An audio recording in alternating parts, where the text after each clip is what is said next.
క్రితం కొట్టిన మందు ఏంటన్నది? అలెంటో. వారం క్రితం కొట్టిన మందు అలెంటో. అలెంటో కొడితే ఎలా ఉంటదనేది ఇదిగోండి. ఇంత క్లియరెన్స్‌గా, ఇంత నీట్‌గా, ఇంత క్వాలిటీగా ఉంటది.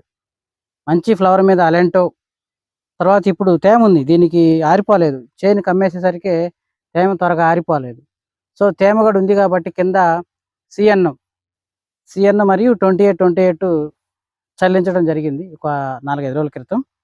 ఇప్పుడు ఇంత మంచి ఫ్లవర్ మీద ఇది నిలుపుకోవాలి. సో, మనకి అలెంటో కొట్టిన తర్వాత ఎంత నీట్‌గా, జవరంగా పిందొచ్చిందనేది మనం చూడొచ్చు. దాని అవసరం చాలా ఉంది. కొడితే చాలా బావుంటది. మళ్ళీ కొడదామన్నాడు. వద్దులే. ఇప్పుడు మంచి ఫ్లవర్ ఉంది కదా! ఈ ఫ్లవర్ మీద మనం డెలిగేటు తేమ కూడా ఉంది కాబట్టి ప్లానఫిక్స్. ప్లానఫిక్స్ ఎకరానికి 25 ఎంఎల్, డెలిగేటు 180 ఎంఎల్. 180 కన్నది 180 ఎంఎల్. ఇదిగో